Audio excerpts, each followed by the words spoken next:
All right, everybody, welcome back to another episode of the Lasting Learning Podcast. I'm excited about today's episode. It is rare that I bring back a guest for a second time or a third time because I want to try to introduce you to new people. I want to try to expand your network.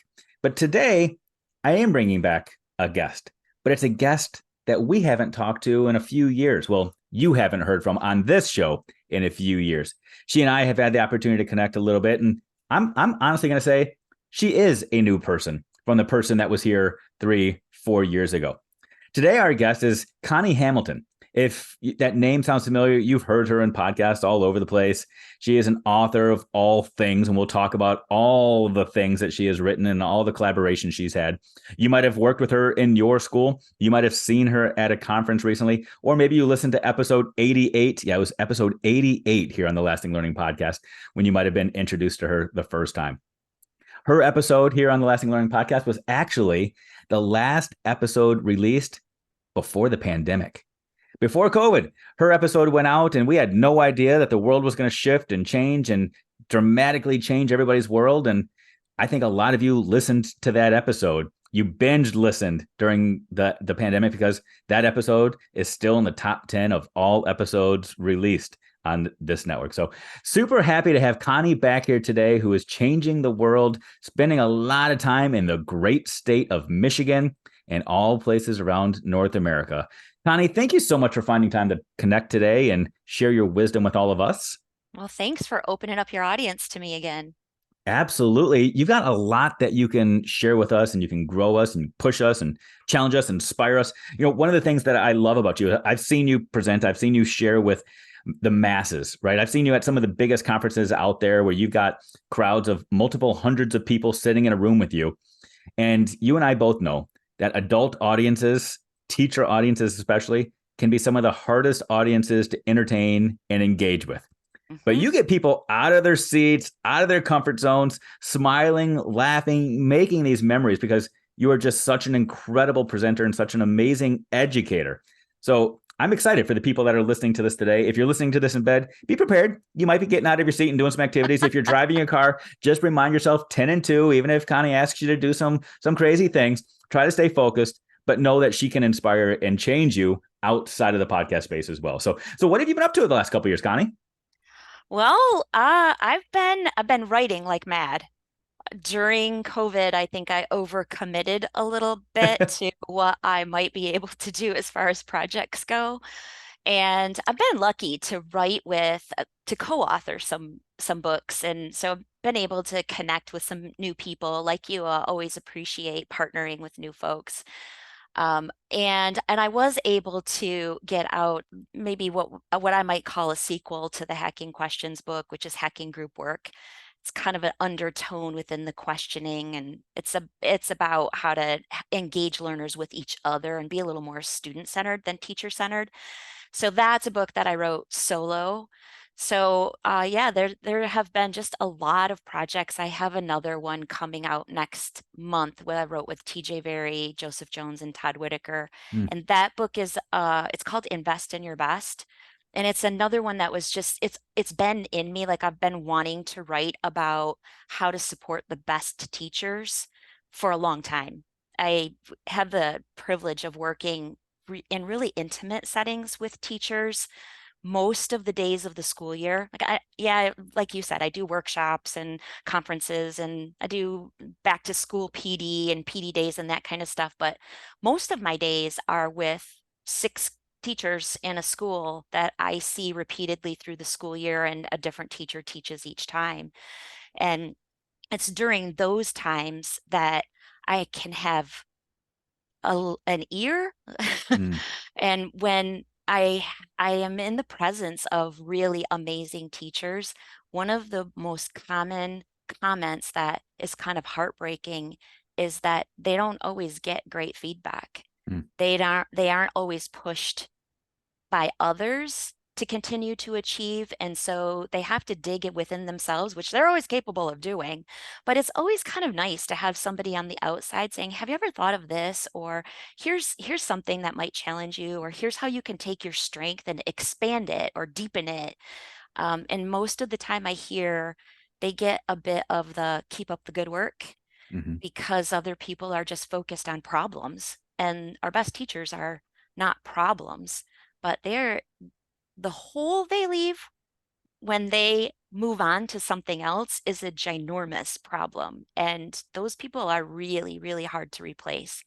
So I've been really thinking a lot about what are some of the ways that we can retain the best teachers and keep them in the classroom and not use them as a model or a principal's pet type of thing, but really more as just inspiration and spreading what they have. How can we open the doors without making them be the teacher of teachers? That's so So, good. You're collaborating on that project with lots of people. Todd Whitaker, one of my favorite people in the world, reminds us that as a leader, your job is to come up with policies and procedures with the best of us in mind.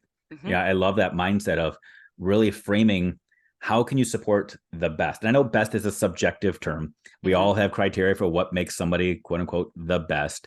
But there are a lot of us that think the job of the best is to go out and support the least, and we put more burdens on them. We do this as teachers sometimes in our classrooms when we think about that advanced kid, that kid that already has all the answers, and we say, mhm, now your job is to go help everybody else.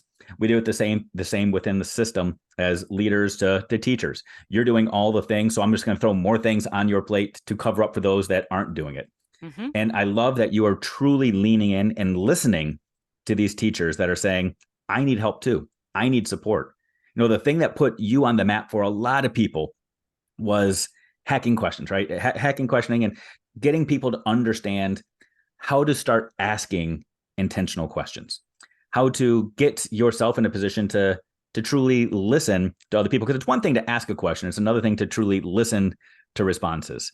right. And I see that that's what you're doing. You're putting your message and putting it into practice with teachers in these intimate settings, 5, 6, 7 teachers sitting around a table, oftentimes the quote unquote best of us. And you're really leaning in and listening and saying, how can I serve you and how can I support you more?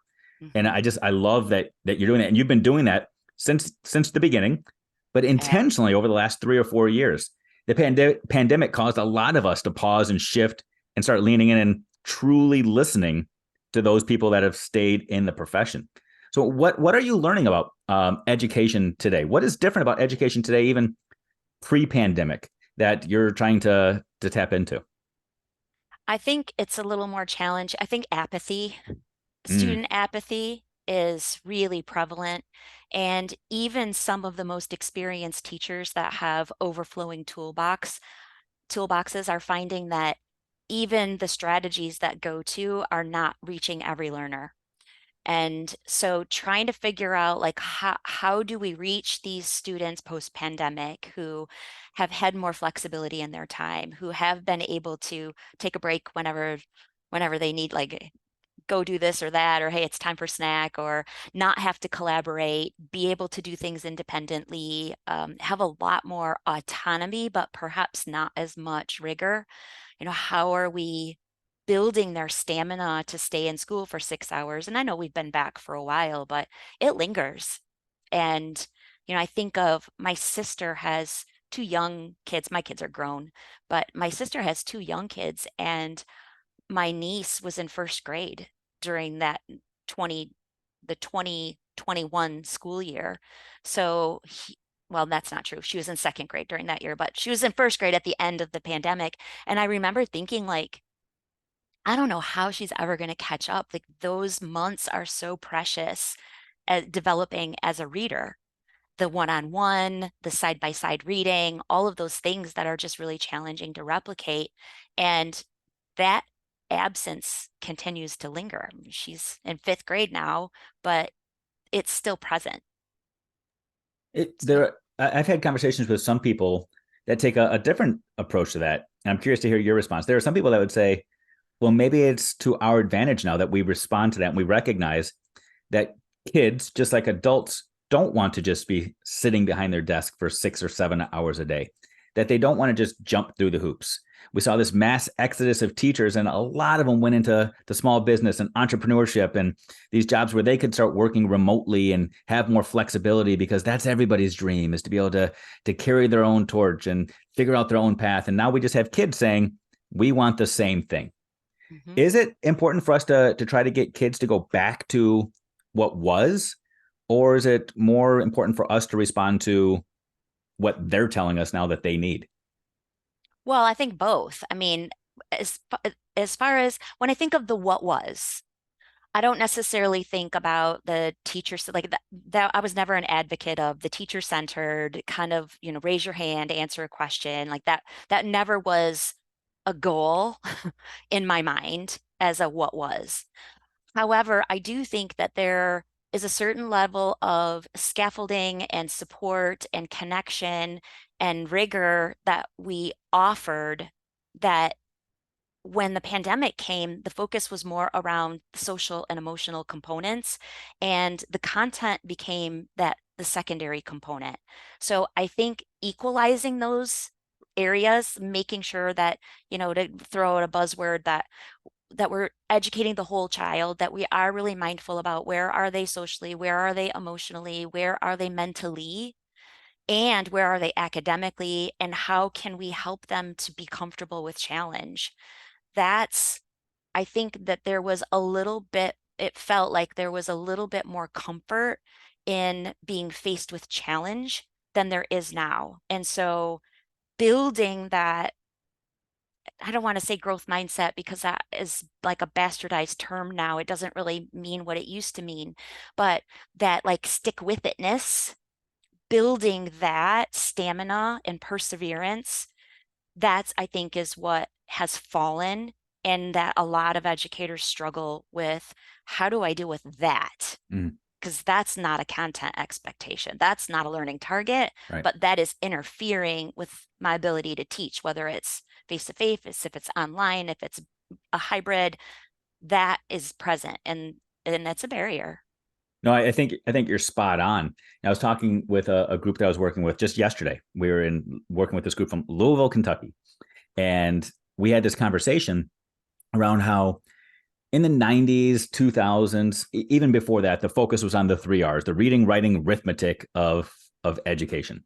And then we went through this transformative phase that started about a decade ago where we started focusing on the five C's and really focusing on critical thinking, creativity, collaboration, communication, those sorts of things. And now we're at this place in education where a lot of people are worried about the intrusion, to use their word, of artificial intelligence and how AI is going to change education because it's going to allow kids to just quote unquote cheat. It's going to it's going to replace educators in the workspace. But those people that are fearful of that are those that are still grounded in education is all about reading, writing, arithmetic, regurgitation, recall, as Mhm. opposed to collaboration, communication, creativity, critical thinking, which is truly the responsibility of an educator to facilitate that kind of learning. And it's something that AI can't replace. It's something that we don't have to worry about AI getting in the way of of kids, quote unquote, cheating when we're focusing on those skills.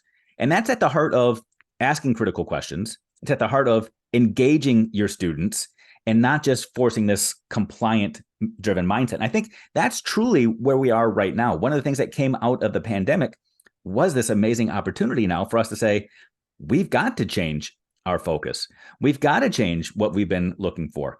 And sometimes to create change, you have to have this sense of urgency that we now have, that people like you can step in and say, oh, now let me tell you how I can support you in focusing on the things that matter. These are things that were a priority, at least in word and in mindset pre-pandemic.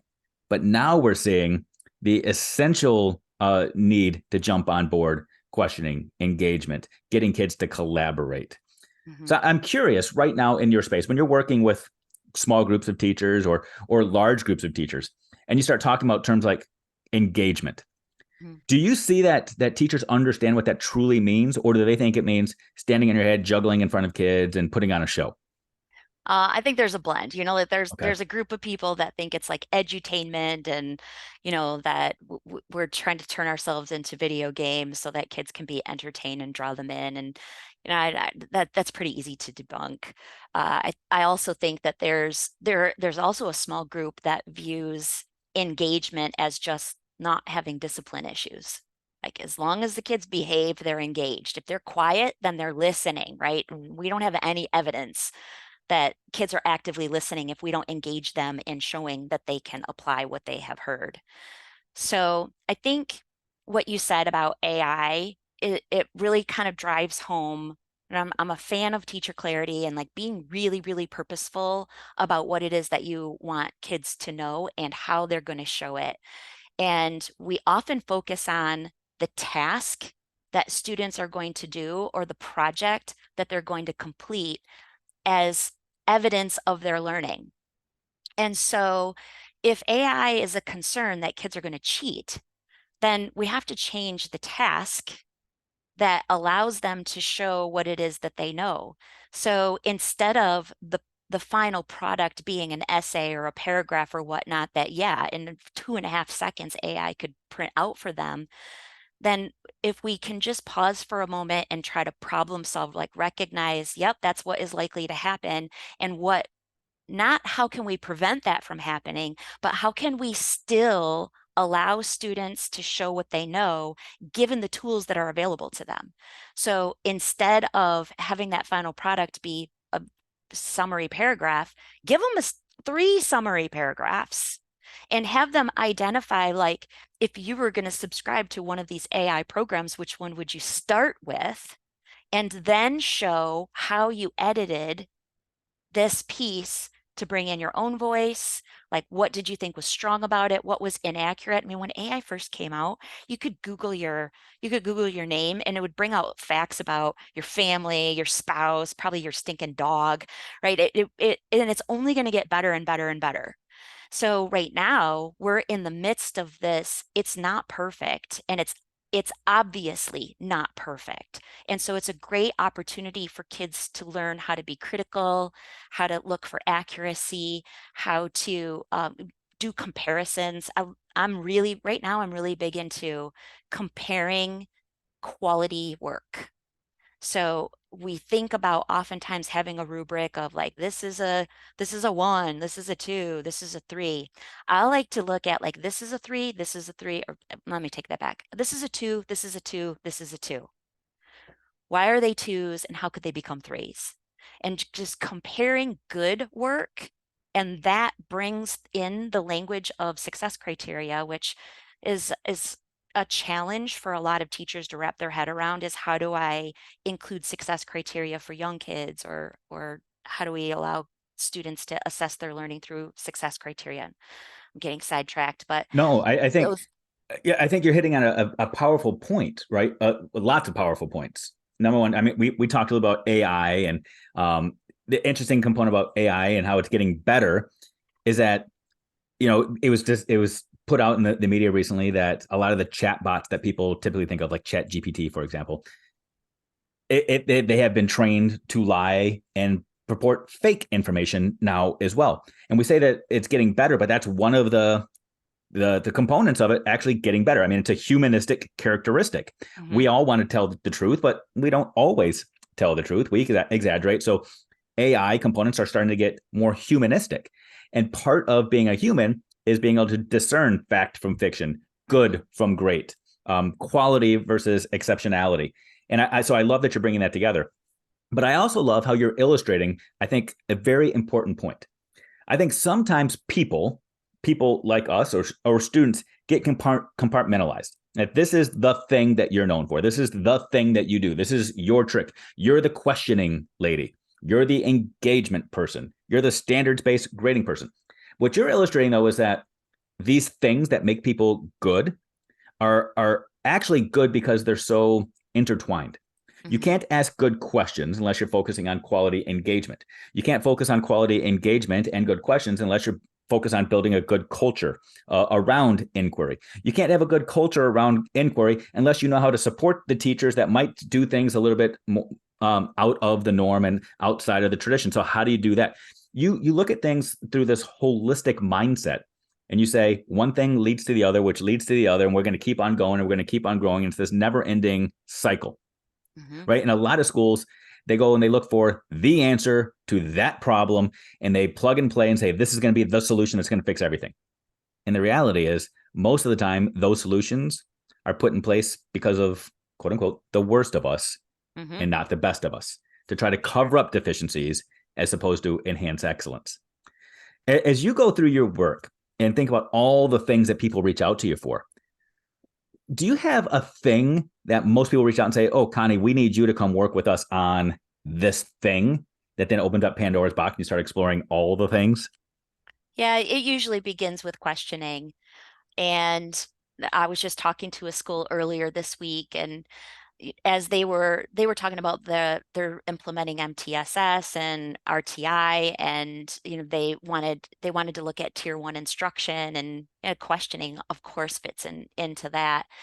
And I think that when we can look at questioning through the lens of questioning as a verb, not necessarily the question itself. Like we're not most of the work there are other people who do great, like questioning Mm-hmm. DOK stuff, but most of mine is around how do you pose questions that cause students to think, cause students to reflect, and encourage questioning as like a good normal thing.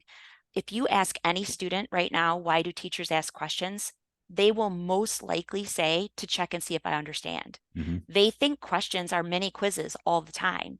And when you go through school thinking that a question is a check for understanding 100% of the time, you're completely missing the value of just being curious and inquisitive, and the power of asking yourselves questions and following that so that you can deepen your learning. That's a side of questioning that most kids don't explore in the classroom the way they do on the playground Mm. or in their basement when they're playing with their Legos, or even in video games. They're like, hey, let me explore this. I wonder what will happen. How can I do this trick? They're wondering and trying and failing and trying again and failing and trying again. And we think that sometimes these students get bucketed as, they don't have drive or they're not willing to put in the effort, but yet they're putting in the effort on things that they're highly interested in. They Mm-hmm. they have that capability. We just aren't framing questions and engagement in a way that makes it something worthwhile for students. So that's Yeah, where it kind of yeah, starts. you're making me think about a lot of things here. So, yeah, I've watched Suits. Everybody in America is watching Suits right now on Netflix, and one of the things Harvey Specter says, one of the lead characters in Suits, is that the best lawyers don't put anybody on the stand and they don't ask a question to that person that they don't already know the answer to. I think there are some teachers that take the Harvey Specter approach to their classroom as well. And they think they have to have all of the answers to all of the questions they're going to ask. Because otherwise, how can they tell a kid if they're right or wrong in this very binary sense of got it, don't got it? Hmm. But what you're proposing is that questioning is more than right, wrong, got it, don't got it. Oh, for sure. Questioning is an impetus to curiosity. Yeah. How do teachers get themselves comfortable to be in a position where they don't have all the answers to all the things? They're supposed to be the expert in the room, aren't they? Yeah. So that exact scenario happens all the time. And usually, where I start to try to help teachers to be comfortable with it is just because you know an answer doesn't mean you need to share it. And so, inviting students to delay answers for a longer period of time. So, we aren't establishing a classroom culture where when a question is answered, there is an immediate answer that is expected or found. Like, wonderings can linger and that curiosity can build. I mean, how many times do you think of something and then you just like, I can't resolve it. I can't think about it. I don't have a solution. And then all of a sudden, in the strangest circumstance, you have an aha and you're like, oh, I have clarity around that. We steal that opportunity for kids when we give an answer just because we know it and they don't. So that's the first place that I start is you know what, just have like a little parking lot, just like we do with adults. Hey, you're going to ask a question that maybe is going to go in a different direction, but it's a good question. Let's put that in the parking lot. And when we have a little bit of time, we'll go back to it. My thought is when kids ask those wondering questions, instead of deciding, are we going to go with it and answer it, or am I going to shut it down? Like park it. That's a really good wondering. I, you know what? Let's hold on to that. I'm going to write that down. Write it down and just, it could stay there for days. And then you can come back and model and say, this question, I've been looking at it for 4 days. And every morning when I'm in the shower, it just pops into my mind. And today it was a little different. I had a little aha. Did any of you have a little aha about this? Hmm. And now we're modeling like what inquiry and wonder really is. It isn't just Q&A.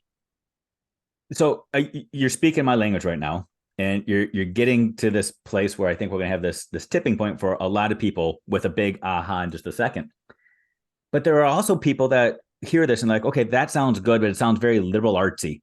My job is assessed based off of standardized tests. And my students have to take tests at the end of the year because I believe those tests are built around my students' ability to recall factual information. So I just have to dump a bunch of information on them so that they can absorb it and spit it back to the standardized test manufacturers in the spring. And that's how I get evaluated. Yeah, you might have some people that are touchy-feely and think they're supposed to create these lifelong, inquisitive, curious learners, but that's not how I'm judged. That's not how I'm evaluated. How do you respond to that? I would dare say that you're not being evaluated and judged in that way because even the assessments are expecting way more than regurgitating information. And as we talked just a bit ago about AI, as that continues to grow, our assessments are going to get better too, and more organic and more authentic. And when you look at any job description, I don't care what the role is, you're looking for people who can collaborate, who can problem solve, who can communicate, who are patient, who are articulate. Like all of those things don't come from knowing one right answer. So we have Yes. to be able, if we want to prepare, I don't even know what those jobs are anymore that have one right answer. Yeah. You're 1,000% And right. Yeah, I think thanks. Could you say that again? I don't hear that often you enough. are absolutely spot on correct here, Connie. I think we create these false paradigms. I'm a big believer that what happens in our classrooms is built around what we assess in our classrooms. The way that we assess becomes how we instruct as well. And there are a lot of teachers that create their classroom assessments, whether we're talking the checks every day or their big scary assessments at once a quarter or whatever, that they are basically recall and understanding level tests or assessments where they just want to know, can you repeat facts? Can you copy off of me and just memorize the notes that I gave you? Can you put my words into your mouth and put them in different words? And so that becomes how we teach. But I've shared this with a lot of people before. I recently did a study where we examined schools all around the Midwest, Michigan, Ohio, Wisconsin, Illinois, Indiana. We looked at about 12,000 classrooms. And what we recognize is that K-12, 83% of the academic standards ask kids to analyze, synthesize, create, evaluate these high Mhm. level tasks, 83% of the standards. But yet 76% of the classroom level assessment and instruction was at the recall understanding level. So because we're building these classroom assessments that ask kids to memorize things, because it's easier for us to, in a very binary way, say you got it, you don't got it, you're right or you're wrong, we then instruct that way. But when we recognize that the standards, which these standardized assessments are built off of, are actually asking kids to problem solve and to investigate and to be curious, then teaching kids how to ask the questions and how to lean in and actually how to collaborate and how to use outside sources to find possibilities makes a lot more sense. Mhm. So when people reach out to you and say questioning is a need of ours, how do they even come to that realization? Because I agree, it is a need in a lot of schools, in a lot of classrooms, but most people don't even understand that that's a need. I think they come to that conclusion because they recognize that there's a lot of surface level questions, just like you were describing. Rapid fire, yes, no, closed-ended questions.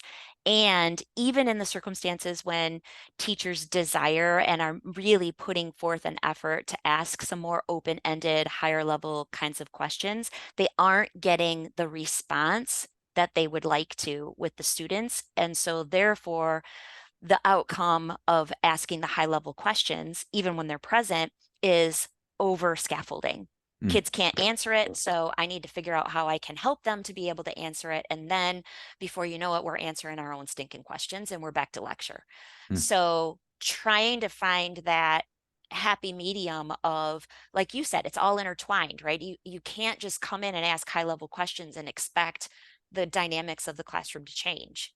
It has to be a way, it has to be a shift in the way that students view questions, which means we have to change their perception that questions are about, am I right or am I wrong?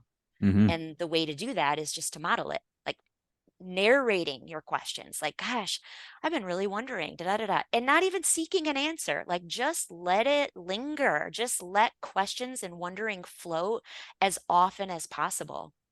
There Mm. was a study that talked about how 4-year-olds ask, I wish I could remember now. I want to say something like 100 questions an hour or something ridiculous. It's wicked high.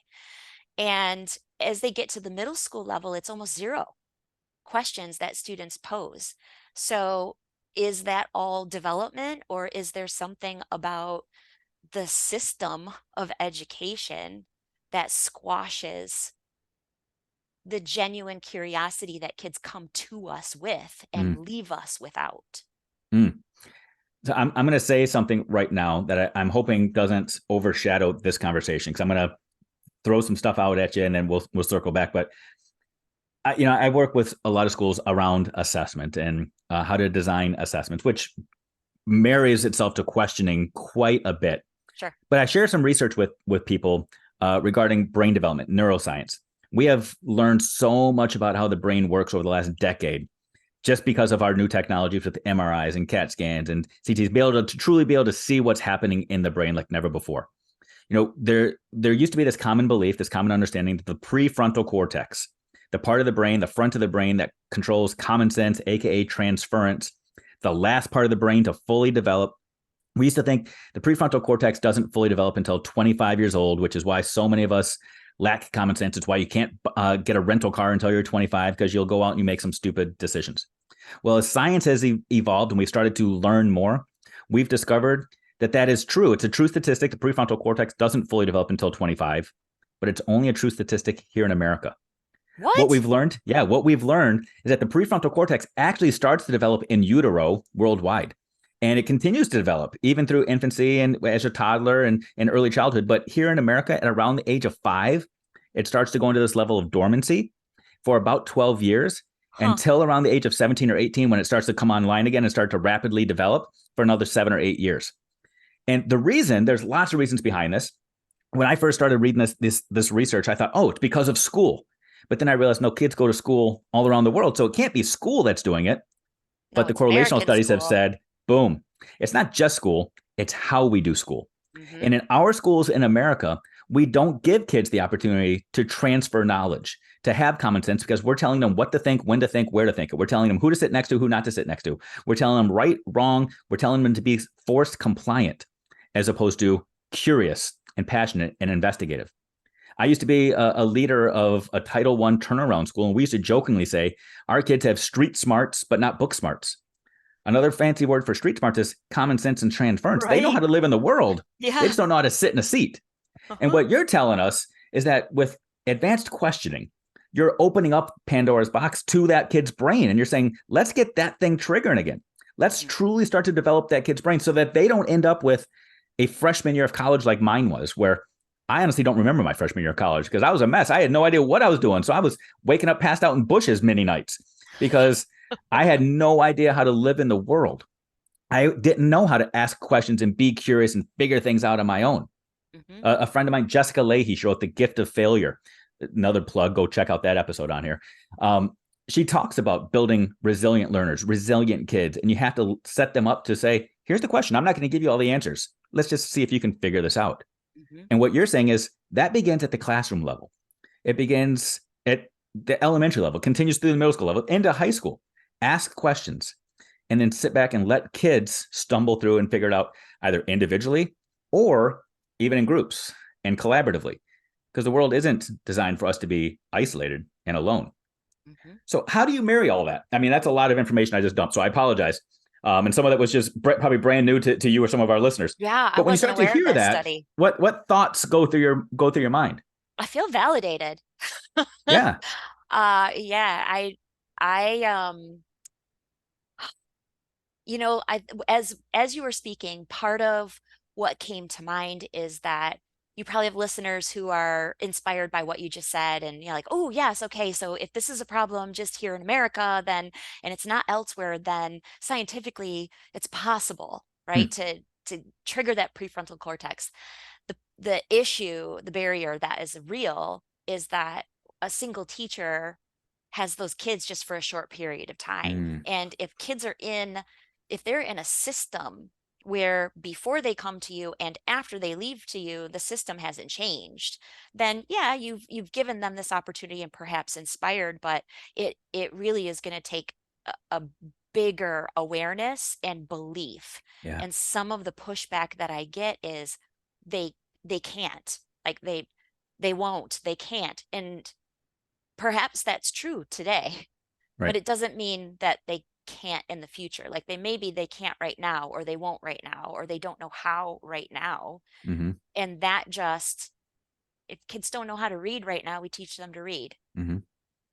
If they don't know how to be curious, then why do we not give them opportunities to be curious in a way that is just really organic? There's not Yeah. a teacher alive that doesn't want students that ask really awesome questions. For crying out loud, when a kid asks a good question, most teachers are like, hey, everybody, so and so just asked a really good question and I want everyone to hear it. I mean, we stop the class for good questions. So we do recognize the value. It just isn't as intentional and purposeful to bring it into the classroom. It's more happenstance. And that's part of what I am trying to work with, is to be more intentional but not ridiculously obvious so that it Hmm. looks canned and feels artificial. How do we bring that in a really genuine way? So good. I'm going to try to bring all of your worlds together here, right? Thinking Okay. about the best of us, leadership, engagement, questioning. I'm a big believer that if we want to be better, we have to study people that are better. If we want to become the best, we have to study the best, which one of the reasons why I love talking to you, because you always inspire me to go out there and do things better and think differently and be really investigative.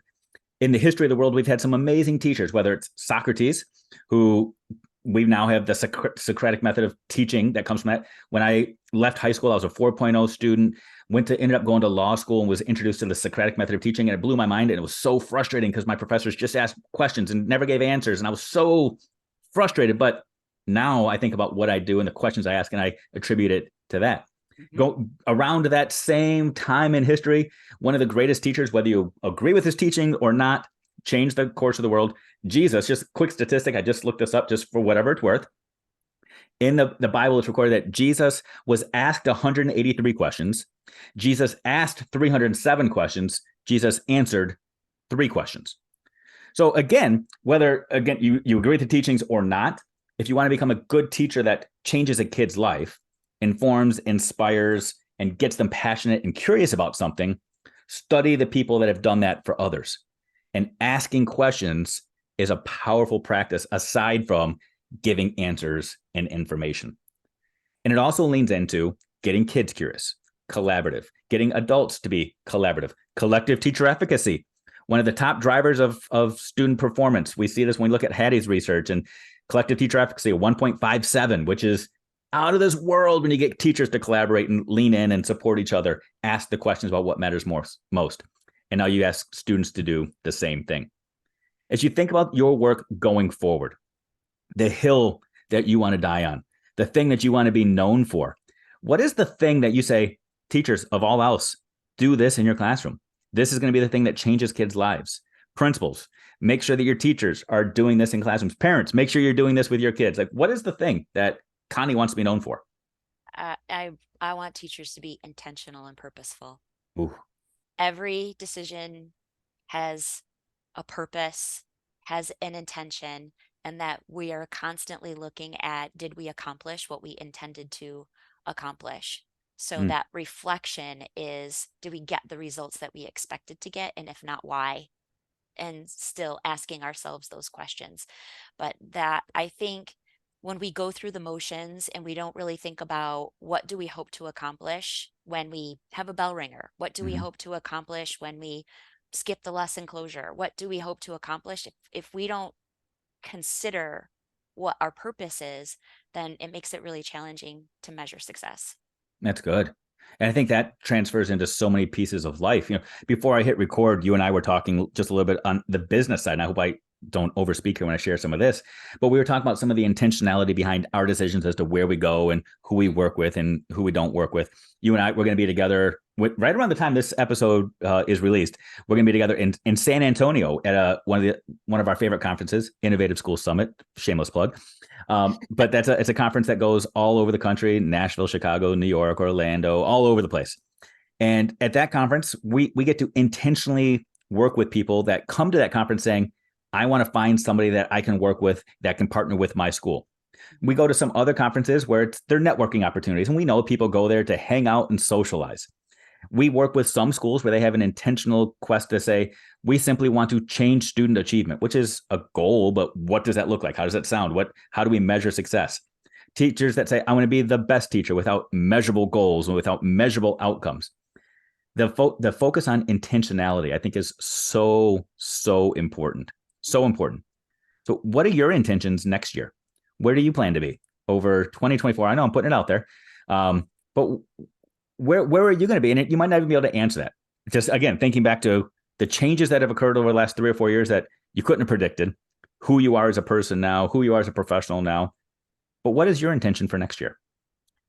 As I mentioned, I do most of my work is with teachers, and in that work, I have really recognized the need to support administration as well, Mm. so that the message that teachers are getting in their professional learning circles is consistent with what they are getting from their leadership. And so I have a couple of schools this year that not only am I working with teachers, but also the administrative team to sharpen their noticing skills and their ability to give feedback that is relevant and actionable. So we're not just saying you should increase engagement and then expecting teachers to just do something with that. Mm. And so bringing that common message into a complete school is really one of my goals, and mostly because I've seen the need for it. It's terrible when I'm in there saying, your learning targets don't need to be posted on the whiteboard, and then teachers are snickering in the back saying, oh yeah, here they are. And just I don't like to ever throw anybody out under the bus. And Yeah, so making sure that everyone is learning the same thing together and applying it in a consistent way. Now we're all paddling in the right direction, and we're going to make more progress in a more efficient way. I love it. Efficiency and effectiveness go hand in hand. It doesn't have to be one or the other. For sure. And that focus on intentionality, the purpose behind things. And if your purpose is simply to force compliance, let's try to revisit some things and see if we can't create a purpose that is aligned with effectiveness or efficiency. So good. So good. You are truly changing lives. You are changing schools. I love that you're doing it in these very intimate ways. We're able to lean in and ask people questions, and you stand beside them both as a coach and a consultant to say, let me help you. It's that Jerry Maguire approach.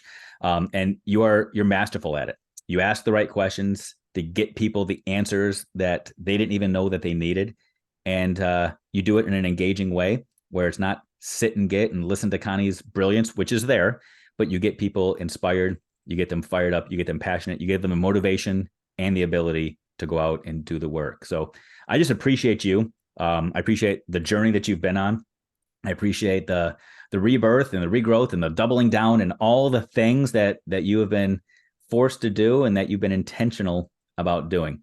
You are changing lives, mine, the listeners, people that you meet every single day. So keep doing it. Keep digging in. I'm going to ask that you one more thing before we sign off here. I'm going to ask the listeners to be intentional. Most of us, when we listen to podcasts, we don't do this step. We just listen and click it off and go to the next episode. But I'm going to have a bunch of contact information in the show notes. I'm going to challenge people to be intentional about clicking some of those things, finding you, looking up your website, contacting you, learning more about you, listening to other episodes and podcasts that you've been on. What is the easiest way? What is the most directing of all the resources that people are going to be able to see? Where do you want them to go first? Be intentional and say, this is where you need to go. My website is probably the easiest. There are free resources there. There's some descriptions of the workshops that I've led, and there's a click to contact me if anybody wants to. So it'll give a little bit of an overview, but there's a page on my website that is, it looks like a shopping cart, but everything is $0. And there are tons of free resources there. Everything on the website is free. So if for nothing else, you can find, if you're a teacher, I'm sure you'll find something you can use. And if you're a leader, you'll find something you can pass on. Okay. So that's a good place to start. That's good. And it's conniehamilton.org. So pretty easy to remember. But again, if you can't remember that, click the link, be intentional, go and find the thing that resonates with you. You'll see a lot of different titles, a lot of different things that seem like they cover a lot of different areas, but as we've discussed, they're all connected. So don't just buy one to say, I like that title. Buy everything, read everything, get the free stuff, get the purchase stuff, do it all because it's all part of the process. I don't want you to be left with knocking over one domino and realizing, there's a lot more that I need to do. So continue to explore everything, examine everything that Connie puts out there because it's all good stuff. Connie, thank you so much for being you and engaging with us today and just helping grow and inspire so many people.